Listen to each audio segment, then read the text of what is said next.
Blasters അങ്ങനെ point ടേബിളിൽ 10ാം സ്ഥാനത്തേക്ക്. ബ്ലാസ്റ്റേഴ്സ് ഇനി പ്ലേ ഓഫിലേക്ക് കയറുമോ? ശരിക്കും പ്രശ്നങ്ങൾ എന്തൊക്കെയാണ്? Hi all football fans, welcome to net. അങ്ങനെ ബ്ലാസ്റ്റേഴ്സിന്റെ ഇന്നത്തെ മാച്ച് എല്ലാവരും കണ്ടിട്ടുണ്ടാവും. FC ഗോവയുമായിട്ട് 2-0 എന്ന സ്കോർ ലൈനിൽ ബ്ലാസ്റ്റേഴ്സ് പരാജയപ്പെട്ടിരിക്കുന്നു. അങ്ങനെ പ്ലേ ഓഫ് സാധ്യതകൾ ഏറെക്കുറെ ഒന്ന് കെട്ടടങ്ങിയ മട്ടാണ്. അപ്പോൾ നമുക്ക് അതേപ്പറ്റി ഒന്ന് ചർച്ചയിലേക്ക് പോവാം. അപ്പോൾ ഇനി ബ്ലാസ്റ്റേഴ്സിന് സാധ്യതകളുണ്ടോ എന്നൊക്കെയുള്ള കാര്യങ്ങളാണ്. അപ്പോൾ ആദ്യം പറയാനുള്ളത്, ഇപ്പം നമ്മൾ 5ാം സ്ഥാനം നോക്കിക്കഴിഞ്ഞാൽ നോർത്ത് ഈസ്റ്റ് യുണൈറ്റഡ് ആണ്. അവർ 22 മാച്ചുകൾ കളിച്ചിട്ടുണ്ട്, 32 പോയിന്റ് അവർക്കുണ്ട്. എന്നാൽ തൊട്ട് താഴെയുള്ള മുംബൈ സിറ്റി 21 മാച്ചുകളെ കളിച്ചിട്ടുള്ളൂ, എന്നാൽ 32 പോയിന്റ് അവർക്കുമുണ്ട്.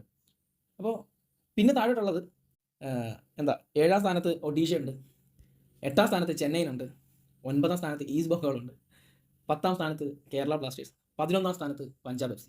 അപ്പം ഈ ഇങ്ങോട്ട്, അതായത് ഒഡീഷ മുതൽ ഇങ്ങോട്ട് ഏറെക്കുറെ പറഞ്ഞാൽ ഒഡീഷയ്ക്ക് മാത്രമാണ് 29 പോയിന്റ്, 21 മാച്ചിൽ നിന്ന് 29 പോയിന്റ് ഉള്ളത്.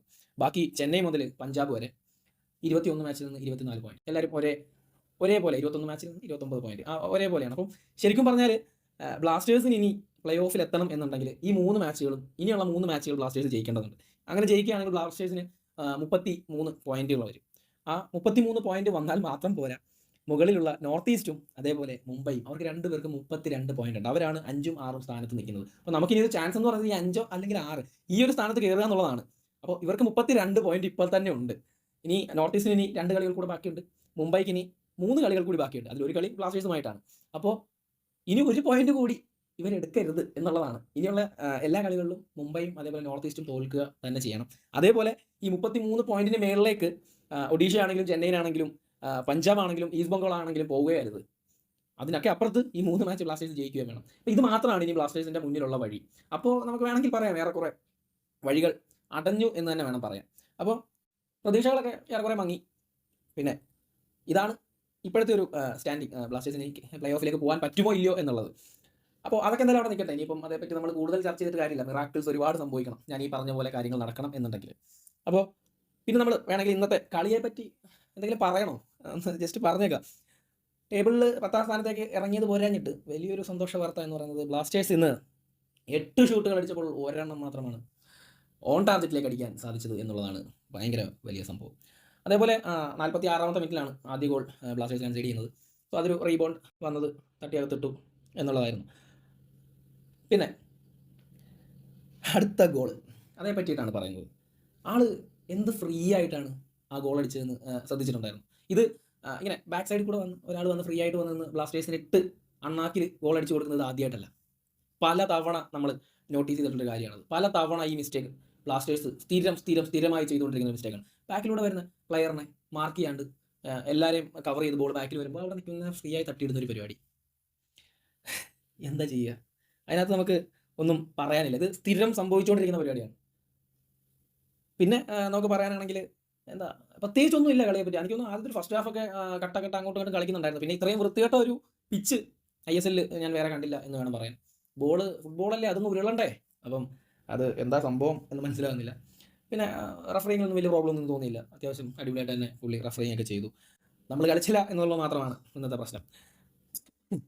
പിന്നെ പ്രത്യേകിച്ച് പറയാനാണെങ്കിൽ പിന്നെ നമ്മൾ പറയുന്നത് മാനേജ്മെൻറ്റിനെ പറ്റിയിട്ടാണ്. നമ്മൾ ഈ ഒരു സീസൺ മൊത്തത്തിൽ എടുത്ത് നോക്കിക്കഴിഞ്ഞാൽ ശരിക്കും പറഞ്ഞാൽ ഒരു ഇപ്പം റിവ്യൂ ഒക്കെ പറയുന്ന ചാനലുകളൊക്കെ ഉള്ള ആളുകളുടെ ഇപ്പോഴത്തെ ഒരു അവസ്ഥ, അതായത് കേരള ബ്ലാസ്റ്റേഴ്സിനെ പറ്റിയിട്ടുള്ള റിവ്യൂസ് ഒക്കെ പറയുന്ന എല്ലാവരുടെയും ഒരു അവസ്ഥ എന്ന് പറയുന്നത് സ്റ്റേബിൾ ആയിട്ടുള്ള ഒരു കണ്ടിന്യൂറ്റി കിട്ടുന്നില്ല എന്നുള്ളതാണ്. നമുക്ക് സ്റ്റേബിളായിട്ട് ഒന്നിലും ഉറച്ചു നിൽക്കാൻ കഴിയുന്നില്ല. അതിൻ്റെ കാരണം ഇന്ന് കളിക്കുന്ന കളിയല്ല നാളെ കളിക്കുന്ന കളിയല്ല ഇന്ന് കളിക്കുന്നത്.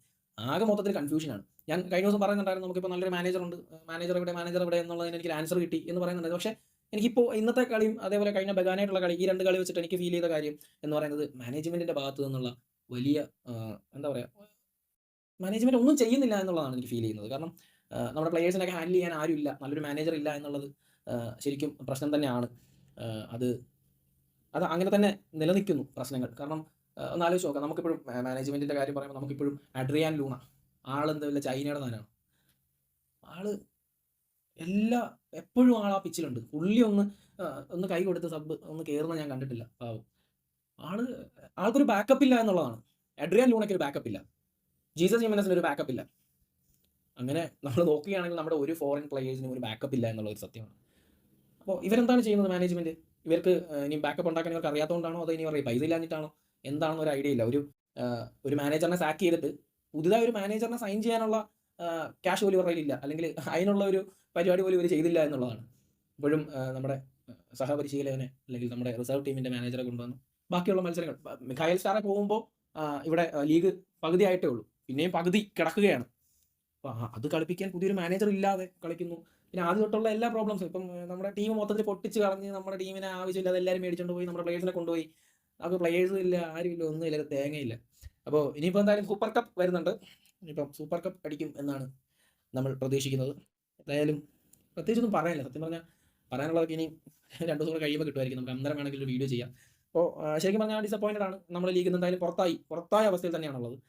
അപ്പോൾ കൂടുതലായി ഇനിയൊന്നും പറയാനില്ല, ഇതൊക്കെ തന്നെയാണ് അവസ്ഥ. അപ്പോൾ നമുക്കെന്തായാലും പുതിയ കാര്യങ്ങൾ ചിന്തയിൽ വരുമ്പോൾ പുതിയ കാര്യങ്ങൾ നമുക്ക് പറയാം. അപ്പോൾ അടുത്ത വീഡിയോയിൽ വീണ്ടും കാണാം. Thank you.